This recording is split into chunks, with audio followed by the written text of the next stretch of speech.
Hari ini saya telah file tuntutan saman terhadap The Sun, iaitu berkaitan dengan isu di mana Sun telah menerbitkan satu artikel yang saya sifatkan cuba nak melaga-lagakan perkasa dan diri saya selaku Presiden dengan Kebawah Duli Yang Maha Mulia Sultan Selangor sebelum Mesyuarat Agung Perkasa tempoh hari.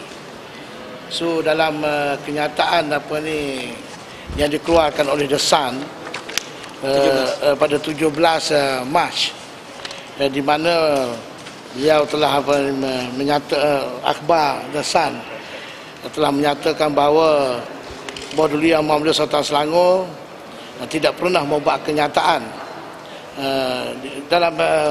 dalam tuntutan saya ini, bahawa Sultan Selangor, Kebawah Duli Yang Maha Mulia Sultan Selangor tidak pernah membuat kenyataan seperti yang didakwa dalam artikel tersebut pada 17 Mac 2010. Dan perkasa bukanlah sebuah organisasi yang terlampau dalam memperjuangkan sesuatu kaum tertentu sahaja. Dan saya bukanlah seorang yang bersifat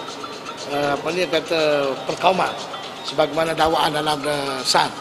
Jadi kenyataan ini amat serius kerana ianya membabit Kebawah Duli Yang Maha Mulia Sultan Selangor dan membabitkan nama baik perkasa sebagai sebuah pertubuhan NGO yang sah dan halal dari sisi undang-undang, dan kita tidak pernah bertindak sebagai sebuah pertubuhan yang perkauman ataupun atra Melayu sebagaimana yang didakwa oleh The Sun.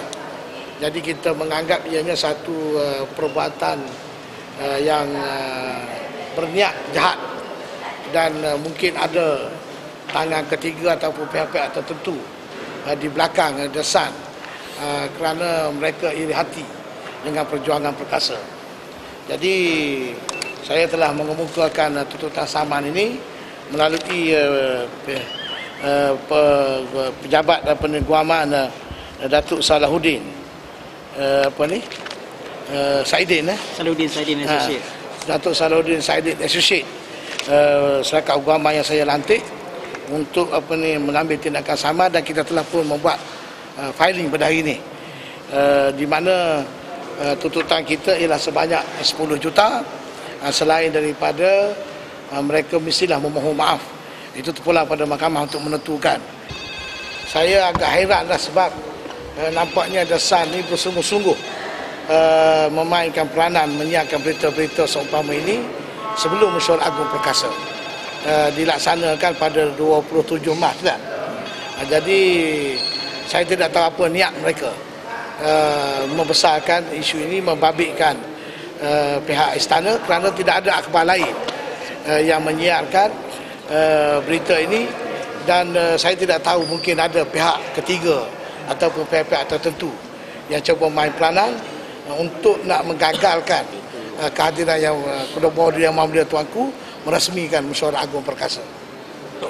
Selain daripada Sun, banyak juga akhbar-akhbar online terutamanya suka menggambarkan perkasa sebagai mulai chauvinis, right winger dan ini saya pun naik heran kan.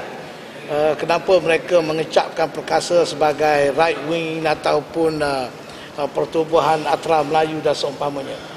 Sebab selama ini perkasa sebagai sebuah pertubuhan yang sah dan halal dari sisi undang-undang, kita hanya bercakap soal perjuangan kepentingan kaum Melayu dan kaum Bumiputera yang dalam ruang lingkup perlembagaan. Tidak pernah lagi kita menyentuh mana-mana pihak.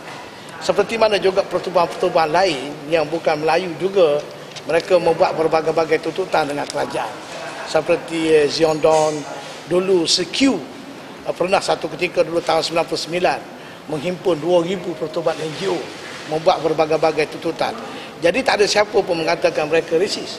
Baru-baru ini pun saya baca dalam akhbar pihak MCA bertemu dengan pertubuhan NGO, berbagai NGO bukan Melayu, untuk mereka mengumpulkan pandangan bersabit dengan MEB, model ekonomi baru. So tak ada kita menyanggah ataupun berkata apa-apa. Itu hak mereka untuk mereka mengemukakan pandangan mereka. Jadi tapi bila perkasa bercakap hal kepentingan kaum Bumiputera, ada saja pihak melabelkan perkasa sebagai Atra Melayu. Ini satu perkara yang amat tidak adil, yang kita tidak dapat terima lah. Tetapi sudah barang pasti mereka ini sengaja membesar-besarkan isu ini supaya usaha perkasa ini terbantut dan mereka dapat jalankan agenda mereka.